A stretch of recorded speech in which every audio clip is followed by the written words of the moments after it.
Di tengah perbukitan hijau Magelang, sebuah struktur raksasa membisu selama lebih dari 1000 tahun. Candi Borobudur berdiri megah, namun juga menakutkan. Di balik keindahannya yang memukau, ada sesuatu yang tidak beres. Terlalu banyak yang tidak dijelaskan. Terlalu banyak pertanyaan yang dibiarkan menggantung. Tak ada catatan siapa sang arsitek. Tak ada dokumen bagaimana 2 juta batu bisa disusun tanpa perekat.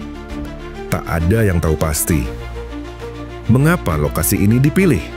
Namun, satu hal yang pasti, setiap orang yang datang ke sini merasa diawasi. Sebagian mengira itu sugesti, sebagian lagi yakin. Batu-batu itu menyimpan ingatan, dan mungkin lebih dari itu, peringatan. Borobudur sering digambarkan sebagai simbol kedamaian. Namun jejak sejarahnya terputus seperti naskah tua yang sobek. Bangunan sebesar ini muncul di tengah hutan, tanpa jejak proses pembangunan, tanpa catatan kerja, tanpa nama perancang. Konon, ia dibangun oleh dinasti Shailendra pada abad ke-8. Tapi jika benar, mengapa tak satu pun prasasti menyebut proyek sebesar ini? Bahkan dinasti raja manapun akan meninggalkan kebanggaan dalam bentuk tulisan. Tapi Borobudur, tidak.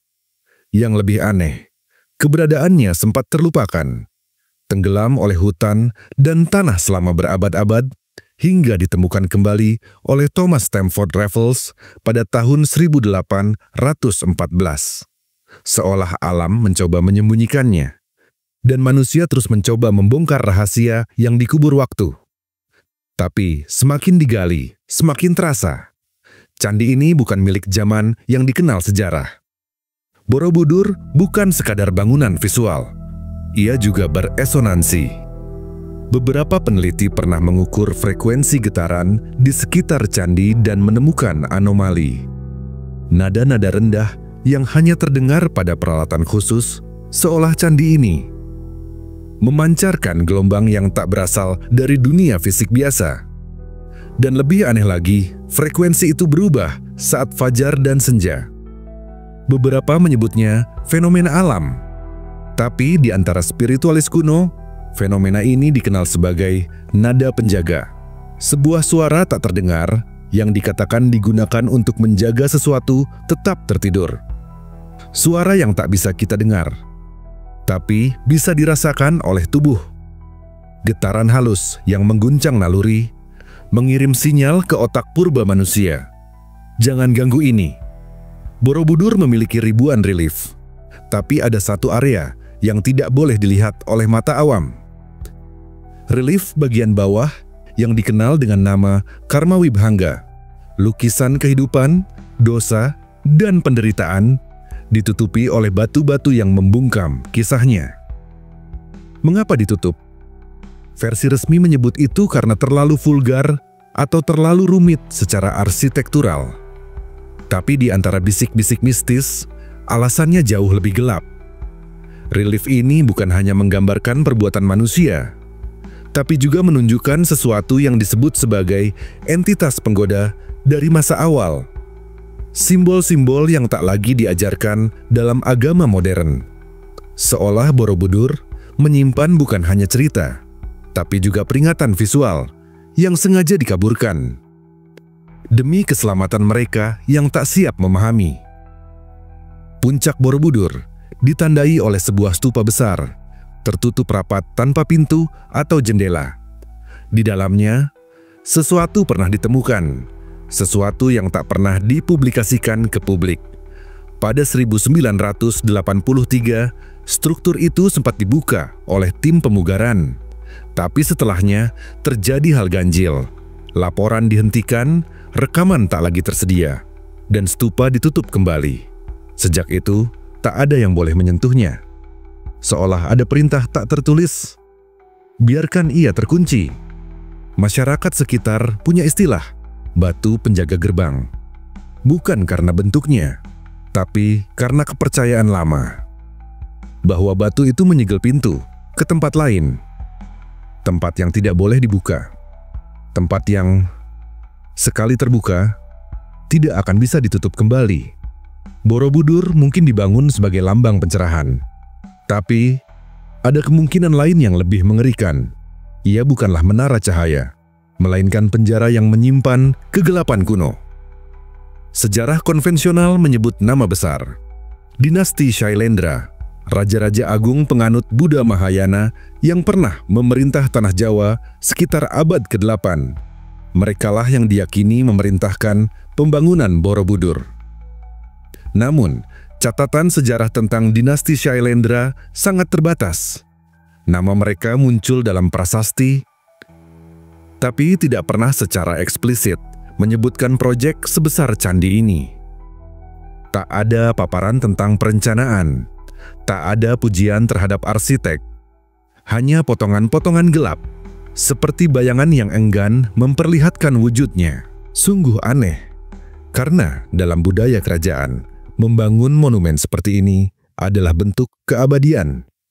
Tapi pada Borobudur, ada keheningan yang tidak wajar, seolah kerajaan itu ada hanya untuk meninggalkan candi ini, lalu menghilang tanpa jejak.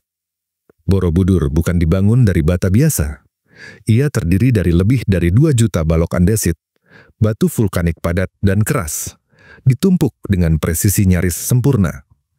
Tapi yang lebih mengejutkan, tidak satu pun dari batu itu direkatkan dengan semen. Teknik penyusunan seperti ini dikenal sebagai sistem interlocking, batu saling mengunci. Tapi, jika kita mengingat bahwa ini dibangun lebih dari 1.200 tahun lalu, pertanyaannya menjadi, bagaimana? Para arkeolog mengatakan, ini hanyalah hasil kerja ribuan orang selama puluhan tahun. Tapi, tak ada catatan tentang proyek masif ini. Tak ada kisah rakyat tentang pembangunan. Bahkan, relief Borobudur sendiri tak menunjukkan proses pembuatannya. Apakah benar mereka hanya menggunakan alat sederhana dengan tenaga manusia? Atau teknologi yang telah lama hilang? Teknologi yang tidak pernah ditulis karena terlalu sakral atau terlalu berbahaya untuk diketahui? Ada hal yang tak bisa diabaikan saat meneliti Borobudur. Posisinya terhadap matahari dan bintang-bintang. Candi ini tidak dibangun sembarangan. Ia selaras sempurna dengan arah mata angin, dan saat matahari terbit pada hari-hari tertentu, bayangan yang jatuh membentuk pola yang menyerupai mandala hidup. Beberapa peneliti menyebut Borobudur sebagai kalender kosmik. Yang lain menyebutnya jam matahari spiritual. Namun teori yang lebih dalam menyebutkan ini adalah duplikat dari langit. Candi ini mungkin merepresentasikan susunan dunia atas, dunia tengah, dan dunia bawah. Sebuah mikrokosmos dari jagat raya. Bukan hanya tempat ibadah, tapi peta untuk membuka gerbang antara dimensi. Bila benar demikian, untuk siapa peta ini dibuat? Dan siapa yang memegang kuncinya? Di antara ribuan panel relief Borobudur, terdapat kisah-kisah Sang Buddha, kehidupan, pencerahan, ajaran moral. Namun, jika diperhatikan lebih dalam, ada sesuatu yang mengganggu. Beberapa relief menggambarkan makhluk-makhluk yang tidak dikenal dalam teks Buddhis biasa. Sosok setengah manusia, setengah ular, entitas raksasa dengan banyak lengan. Bahkan, bentuk yang menyerupai kunci, pintu, dan lingkaran konsentris yang anehnya mirip simbol mekanis. Apakah ini sekadar simbol metaforis? Atau sisa-sisa pesan dari masa yang lebih tua? Yang lebih janggal, di bagian tertentu, relief tiba-tiba terputus. Seolah kisah yang ingin diceritakan dihentikan paksa. Tidak dirusak oleh waktu, tapi disensor oleh tangan manusia. Dan bagian inilah yang mulai mengusik. Kenapa kisah spiritual harus disembunyikan? Borobudur sempat hilang dari peta dunia, terkubur oleh tanah dan rimba selama lebih dari 800 tahun. Seolah bukan hanya waktu yang melupakan, tapi juga manusia. Hingga pada tahun 1814, Sir Thomas Stamford Raffles mendengar laporan tentang gunung batu aneh dari penduduk lokal. Ia kirim ekspedisi. Mereka menggali. Dan di sanalah Borobudur mulai muncul kembali ke cahaya. Namun, anehnya, proses dokumentasi sejak itu menjadi kabur. Tidak semua yang ditemukan dicatat. Tidak semua dibuka. Bahkan setelah restorasi besar-besaran oleh UNESCO pada abad ke-20, beberapa bagian tidak boleh disentuh, khususnya yang berhubungan dengan fondasi dan bagian bawah struktur. Versi resmi mengatakan untuk pelestarian. Tapi di balik alasan itu, ada suara-suara lain. Suara yang berbisik bahwa bagian paling bawah menyimpan kebenaran yang terlalu menakutkan untuk dijelaskan. Dan sejak saat itu, sejarah Borobudur mulai dikunci dalam narasi resmi, sementara kebenaran tetap bersembunyi di balik batu. Kalimat itu bukan sekadar metafora. Karena bagian paling dasar Borobudur yang disebut kaki candi tambahan atau Kamadatu tersembunyi, telah ditutupi oleh dinding batu tambahan setebal hampir 1 meter. Para ahli menyebut itu sebagai struktur penopang, penstabil. Namun sebagian lainnya percaya itu adalah penyegelan. Relief di bagian itu disebut karma wibhanga, menggambarkan hukum sebab akibat, karma buruk, penderitaan. Tapi, kenapa hanya bagian ini yang ditutup rapat? Kenapa justru yang menggambarkan sisi gelap manusia yang harus disembunyikan? Dan yang paling mengejutkan, penyegelan ini bukan dilakukan oleh alam, tapi manusia. Sengaja, terencana, seolah ada sesuatu di sana yang tidak boleh dilihat terlalu lama. Pada tahun 1983, tim pemugaran membuka sebagian kecil bagian karma wibhanga untuk dokumentasi. Hasilnya memunculkan sesuatu yang tak pernah dijelaskan secara resmi. Beberapa panel memperlihatkan adegan penyiksaan, makhluk aneh, dan simbol yang tidak ditemukan dalam tradisi Buddhis biasa. Bahkan ada relief yang menggambarkan lingkaran-lingkaran bertingkat, sangat mirip dengan desain stupa Borobudur dari pandangan atas, namun dalam posisi terbalik. Apakah ini hanya kebetulan? Atau representasi dari lapisan tersembunyi Borobudur? Sebuah dunia bawah yang tidak terlihat, tetapi ada. Setelah publikasi awal, dokumentasi penuh tak pernah dibuka untuk umum. Dan pertanyaan tentang kemungkinan makna tersembunyi tidak dijawab, hanya diabaikan. Bangunan sebesar Borobudur, dengan kompleksitas luar biasa, seharusnya menyimpan nama arsitek, atau paling tidak sang perancang spiritual. Tapi hingga hari ini, tidak ada satupun naskah, prasasti, atau relief yang menyebut siapa yang mendesain candi ini. Nama-nama seperti Gunadarma disebut dalam cerita rakyat, seorang pertapa yang bermimpi tentang Borobudur. Tapi itu pun tidak lebih dari dongeng. Ketiadaan ini menciptakan lubang gelap dalam sejarah, seolah mereka yang membangun ingin dilupakan. Atau mungkin mereka tidak pernah diizinkan meninggalkan jejak. Apakah ini pekerjaan manusia biasa? Atau sesuatu yang jauh lebih tua dari dinasti Shailendra? Hanya digunakan kembali oleh mereka? Salah satu bagian paling suci di Borobudur adalah stupa utama di puncak candi. Bentuknya tertutup rapat, melambangkan kesempurnaan spiritual. Namun tidak semua orang tahu bahwa pada masa kolonial, stupa ini sempat dibuka. Dan yang ditemukan di dalam menciptakan keheningan. Alih-alih sebuah patung utuh, di dalamnya hanya ditemukan fragmen tubuh Buddha. Tidak lengkap, kepala hilang, tubuh patah, dan bagian dasar menyimpan rongga kosong. Sejak itu, stupa kembali ditutup, tak pernah lagi dibuka. Tidak ada catatan mengapa kepala Buddha itu tidak pernah dipulihkan. Tidak ada catatan tentang apakah ada sesuatu yang diambil atau dilepaskan. Dan mungkin itu bukan kehilangan, tapi peringatan. Struktur Borobudur bukan hanya besar, ia nyaris simetris sempurna. Setiap sisi, setiap tangga, setiap stupa mengikuti geometri yang presisi bahkan dengan alat modern sekalipun Candi ini berbentuk mandala 3 dimensi, menyusun kosmologi Buddha menjadi bentuk nyata. Namun dari sudut lain, ini juga menyerupai sirkuit, atau bahkan papan sirkuit raksasa jika dilihat dari udara. Apakah ini hanya bentuk spiritual atau juga fungsional? Apakah Borobudur dibangun untuk mengolah energi, entah itu spiritual, magnetik, atau sesuatu yang belum kita pahami? Dan yang paling menggelisahkan, bagaimana mereka bisa menghitung semua ini dengan akurasi milimeter, tanpa komputer, tanpa satelit, tanpa instrumen optik modern?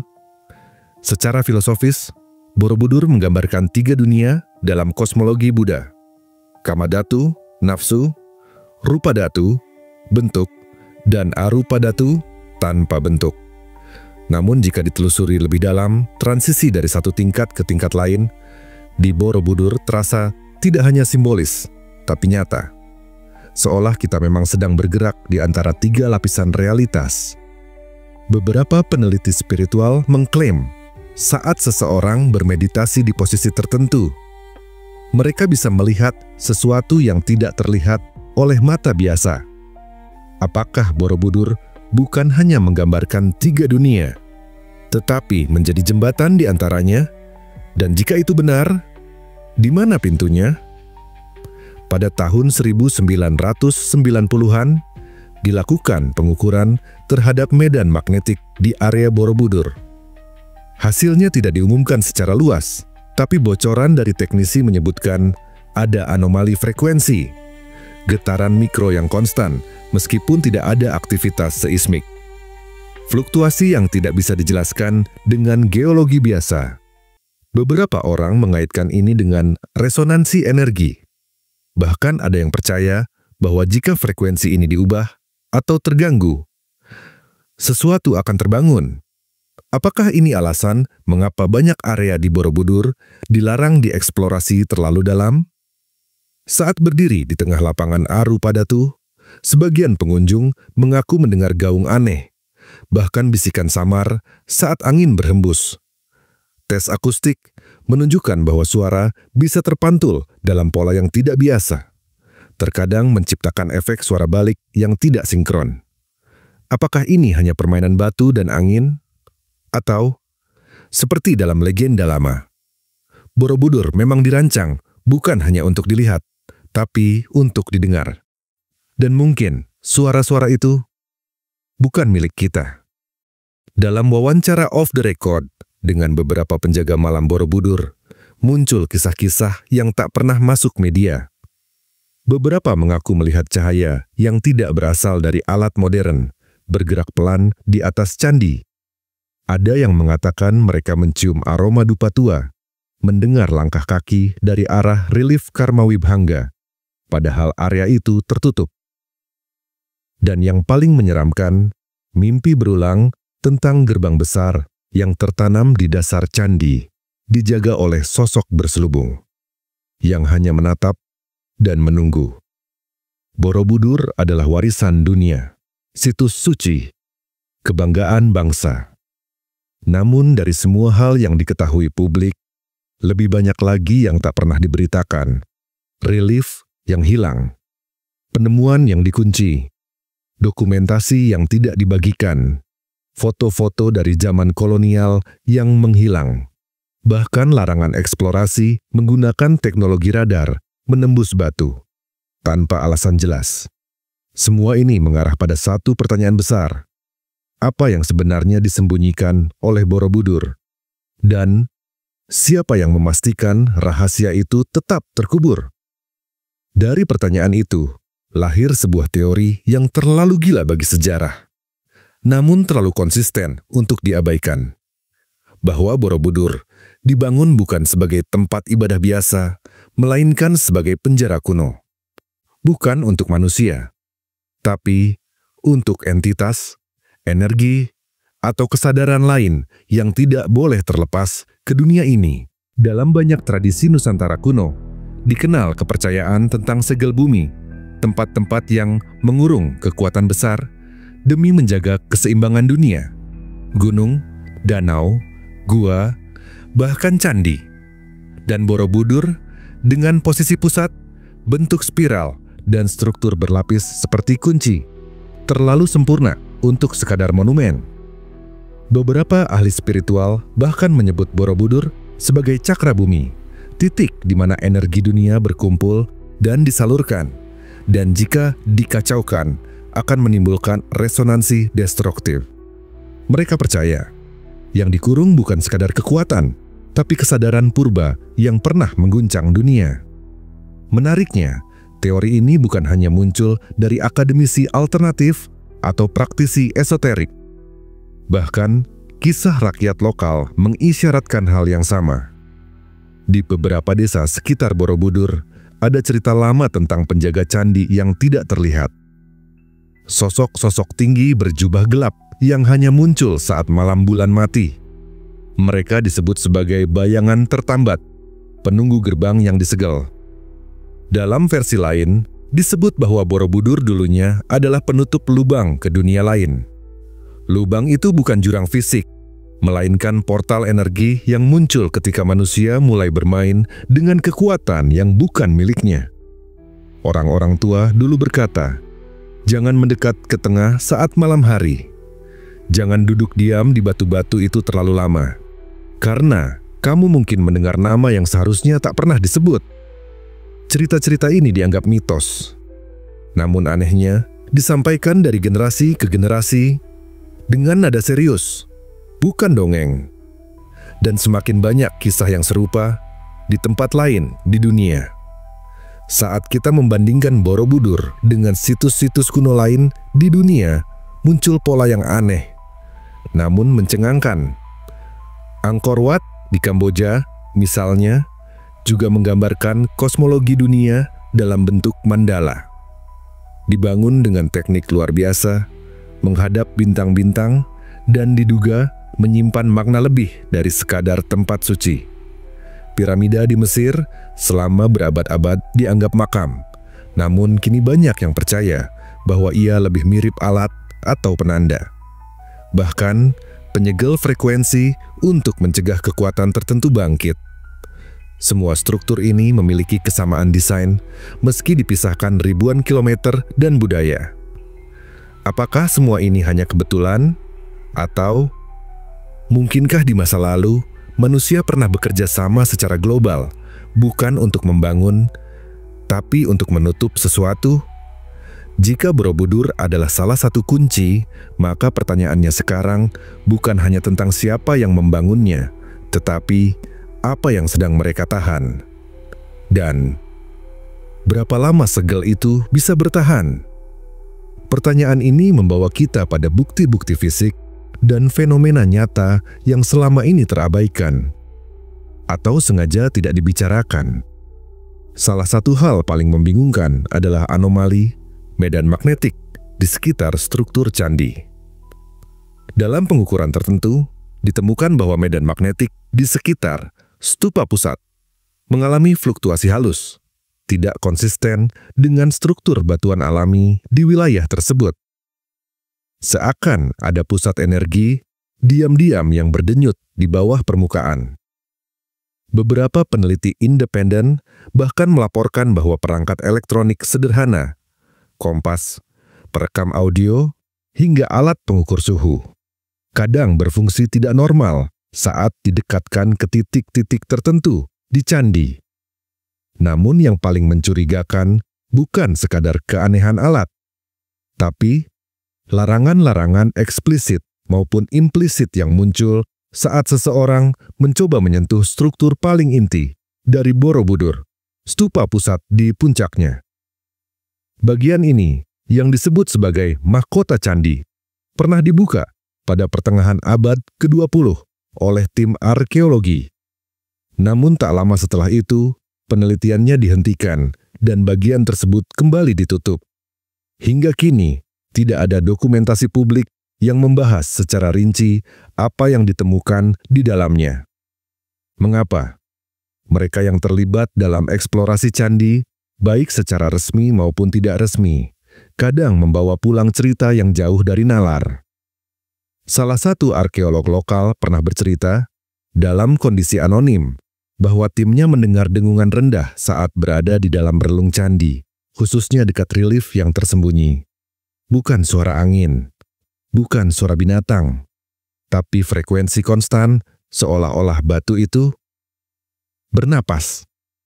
Ada juga laporan tidak resmi dari fotografer asing yang pernah diizinkan memotret area tertentu di malam hari. Ketika memeriksa hasil fotonya, ia menemukan bayangan samar menyerupai siluet manusia berjubah. Berdiri tak bergerak di antara stupa. Padahal tak ada siapapun saat pengambilan gambar. Namun laporan paling menggetarkan datang dari seorang spiritualis Jawa yang pernah melakukan tirakat di kompleks candi, tepat di bawah stupa pusat. Dalam perenungan malam yang hening, ia mengaku merasakan sesuatu yang ingin keluar. Bukan makhluk, katanya, tapi semacam kesadaran berat. Seperti memanggil, tapi bukan dalam kata-kata. Yang menarik, pengalamannya itu mencocoki narasi dari manuskrip kuno Jawa yang mengatakan, barang siapa membuka pusaka langit di puncak bumi, maka cahaya yang lama dipendam akan bangkit, dan dunia akan kehilangan keseimbangan. Karena itulah, menurut banyak spiritualis, Borobudur tidak boleh diganggu lebih dari yang diizinkan.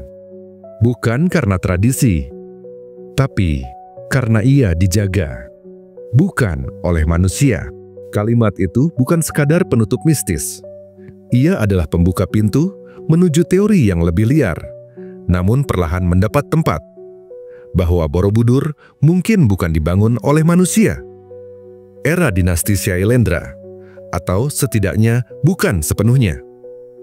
Sejumlah peneliti independen, termasuk arsitek dan ahli geologi, mulai mempermasalahkan tanggal resmi pembangunan Borobudur yang disebut terjadi sekitar abad ke-8. Alasannya, erosi dan pelapukan batu andesit di beberapa bagian candi menunjukkan usia yang bisa jadi jauh lebih tua, bahkan hingga beberapa ribu tahun sebelumnya. Lalu ada struktur dasarnya. Di bawah lapisan batu, ditemukan fondasi dengan sistem drainase dan ventilasi yang lebih maju daripada bangunan lain pada masa itu. Bahkan, sistem tersebut mampu mengalirkan air hujan dengan presisi tinggi, tanpa rekahan yang signifikan selama berabad-abad. Apakah dinasti Syailendra membangun Borobudur atau hanya merenovasi warisan yang jauh lebih purba?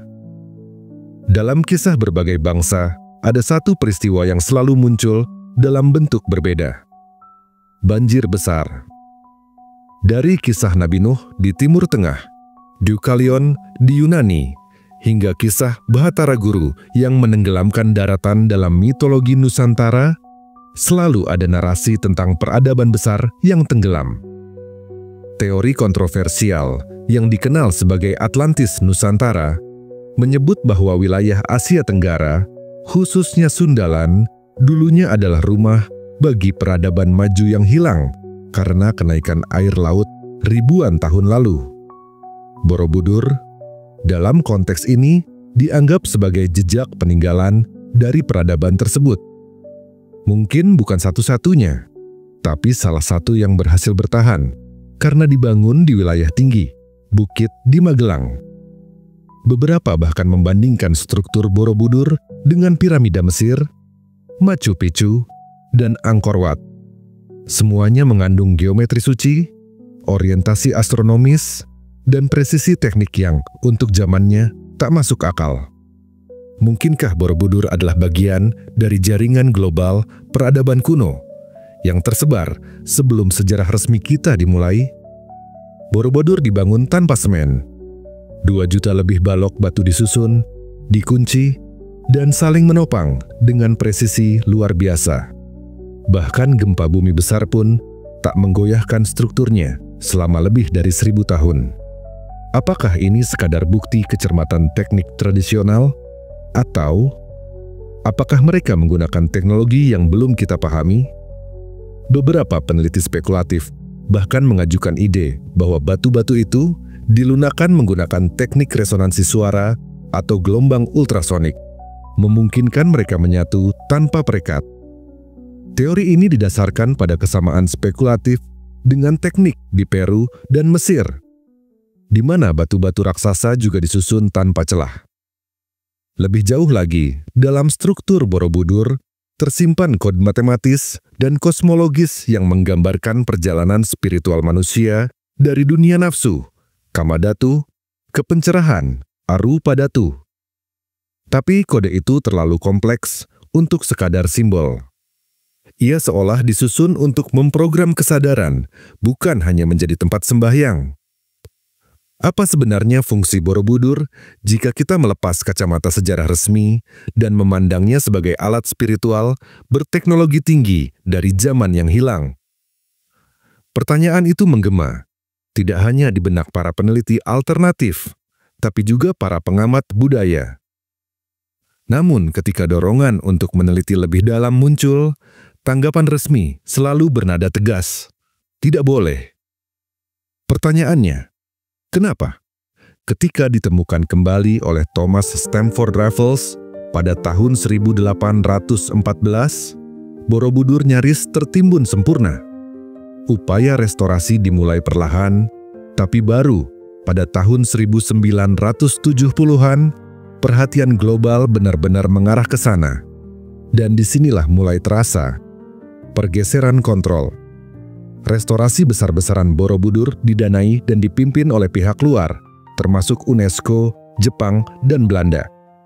Sejak saat itu, akses publik ke bagian-bagian tertentu dari candi semakin dibatasi. Kawasan tertentu disegel permanen, termasuk relief bawah Karma Wibhanga dan bagian dalam stupa utama. Jika Borobudur adalah warisan dunia, kenapa dunia justru tidak diizinkan melihat semuanya? UNESCO menyebut Borobudur sebagai monumen Buddha terbesar di dunia, dan dalam dokumen resminya menyatakan bahwa misi mereka adalah melindungi nilai sejarah dan arsitektur. Namun perlindungan yang mereka lakukan seringkali berujung pada pembatasan ekstrim. Beberapa laporan menyebutkan bahwa selama proyek restorasi 1975 sampai 1982, relief tersembunyi ditutupi dengan batu tanpa alasan teknis yang jelas. Bahkan arsip teknis restorasi tertentu dikunci, tidak dapat diakses oleh publik atau akademisi independen. Dalam sebuah wawancara tahun 1998 yang langka, seorang arkeolog Indonesia menyebutkan ada beberapa keputusan aneh yang diambil tanpa melibatkan pakar lokal. Seolah ada sesuatu yang tidak boleh kami ketahui. Apakah benar UNESCO sekadar ingin menjaga candi tetap utuh? Atau mereka menjaga sesuatu agar tidak diungkap? Dalam laporan tak resmi yang beredar di kalangan peneliti spiritual dan geofisika, Borobudur berada di atas garis ley line, jalur energi bumi yang juga menghubungkan situs-situs kuno dunia. Salah satu teori menyebutkan bahwa UNESCO dan lembaga luar negeri mengetahui ini dan mencatat intensitas medan elektromagnetik di sekitar stupa utama dan bagian bawah candi. Namun, hasilnya tidak pernah dirilis secara terbuka. Sebuah dokumen bocor dari tahun 1984 yang tak pernah diakui keasliannya menyebut bahwa alat ukur menunjukkan anomali magnetik konsisten di pusat stupa. Yang menarik, setelah temuan itu, semua pengukuran lanjutan dilarang. Kenapa energi ini tak boleh dipelajari lebih lanjut? Apa yang bisa terjadi jika frekuensi candi ini diaktifkan kembali? Borobudur, bagi banyak orang, hanyalah tempat wisata religi. Namun semakin dalam kita menggali, semakin terasa bahwa struktur ini dikelilingi oleh jaringan pengawasan internasional, baik fisik maupun informasi. Bukan hanya Indonesia yang menjaga situs ini, dunia pun menjaganya. Kenapa? Karena mungkin Borobudur bukan sekadar peninggalan sejarah, tapi pengetahuan purba yang belum siap dibuka. Karena, seperti halnya situs kuno lainnya di berbagai belahan dunia, tempat ini mungkin menyimpan rahasia tentang asal-usul manusia, energi spiritual, dan kemungkinan adanya peradaban yang didiamkan oleh sejarah. Dan dunia modern tampaknya belum siap, atau tidak ingin hal itu terungkap. Pertanyaan ini tak bisa dijawab dengan cepat. Karena semakin dalam kita mengurai teka-teki Borobudur, semakin terasa bahwa kebenaran mungkin bukan sesuatu yang bisa kita pahami sepenuhnya. Setidaknya bukan dengan cara berpikir yang kita gunakan sekarang. Apakah semua teori ini hanya ilusi? Imajinasi liar dari mereka yang terlalu haus akan sensasi? Ataukah justru sejarah resmi yang selama ini kita percayai adalah versi yang telah disederhanakan?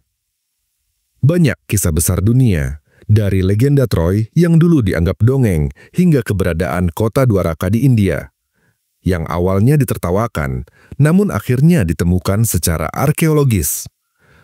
Borobudur bisa saja menjadi bagian dari narasi itu. Sebuah kebenaran yang dulu disegel bukan karena kesalahan, tapi karena manusia belum siap. Kita sering meremehkan mitos, padahal dalam dongeng tersembunyi benih kebenaran. Legenda tentang naga yang tidur di dalam gunung, gerbang langit yang hanya bisa dibuka oleh suara tertentu, dan kuil yang mengikat kekuatan kuno. Terdengar seperti fantasi. Namun, apa jadinya jika semua itu hanyalah cara nenek moyang kita menyampaikan sesuatu yang tak bisa dijelaskan dengan bahasa teknis? Apa makna sebenarnya dari stupa yang tak boleh dibuka? Dari relief Karma Wibhanga yang disegel? Dari kisah tentang kutukan yang akan bangkit jika gerbang terbuka? Mungkin para leluhur tidak berusaha menakuti kita. Mereka memperingatkan kita. Sejarah tak pernah sepenuhnya hilang. Ia hanya menunggu untuk ditemukan kembali oleh generasi yang cukup berani untuk mempertanyakannya. Borobudur adalah peninggalan peradaban luar biasa, tapi bisa jadi kita hanya melihat lapisan terluarnya saja. Seperti menyentuh kulit dari sesuatu yang jauh lebih dalam, lebih tua, dan lebih kompleks.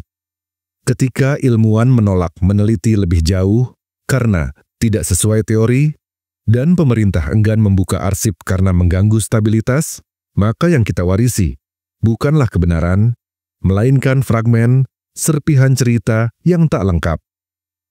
Dan celakanya, kita diajari untuk menerima itu sebagai satu-satunya versi. Akhirnya, kita sampai pada pertanyaan mendasar. Jika benar Borobudur menyimpan sesuatu yang luar biasa, apakah kita siap menghadapinya? Bukan hanya soal fakta sejarah, tetapi tentang konsekuensi dari membuka sesuatu yang telah lama disegel. Bayangkan, jika benar stupa utama itu menyimpan teknologi, entitas, atau energi yang belum bisa kita pahami. Apakah kita siap secara spiritual dan etis? Atau justru akan mengulang kesalahan peradaban kuno yang akhirnya menghilang? Kadang, kebenaran bukan tentang apakah kita bisa menemukannya, tapi apakah kita bisa menanggungnya. Borobudur berdiri diam, megah, sunyi, mungkin karena ia sedang menunggu waktu yang tepat, atau menunggu kita menjadi cukup bijak untuk memahami apa yang sebenarnya ia jaga. Borobudur tidak bicara, ia hanya berdiri, diam, kokoh, tak berubah oleh zaman. Tapi dalam diam itulah, ia berbicara paling lantang kepada mereka yang mau mendengarkan.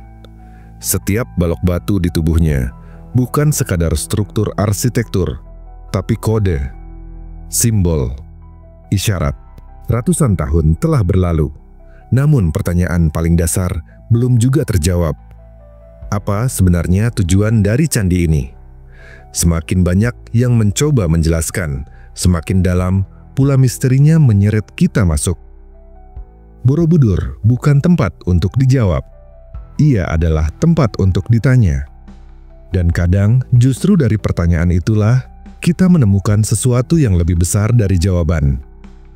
Dalam banyak kepercayaan kuno, kuil tidak hanya dibangun sebagai tempat sembahyang, tapi juga sebagai penjaga. Penjaga apa? Gerbang, portal, penyekat antara dunia ini dan sesuatu yang lain. Sesuatu yang dahulu dikhawatirkan, ditakuti, bahkan mungkin pernah dilepaskan dan harus dikurung kembali. Relief Karmawibhanga di kaki Borobudur tidak hanya menggambarkan hukum sebab akibat, ia seperti peringatan. Sebuah narasi tentang keserakahan manusia dan kejatuhan yang mengikutinya. Apa yang terjadi jika kita tidak memahaminya dan tetap bersikeras membuka semua yang tersembunyi? Sejarah mencatat peradaban-peradaban besar yang hilang tiba-tiba. Atlantis, Lemuria, Trowulan. Semua dengan satu kesamaan. Mereka menyimpan sesuatu yang tak semestinya disentuh. Borobudur mungkin hanya satu dari banyak penjaga yang tersebar di dunia. Seperti piramida di Mesir, Stonehenge di Inggris, Gunung Padang di Nusantara. Bangunan-bangunan kuno ini tidak pernah dibuat hanya untuk kebanggaan budaya. Mereka dirancang dengan cermat, dengan posisi astronomis, simbol spiritual, dan orientasi tertentu. Seolah-olah hendak melindungi atau menyegel sesuatu.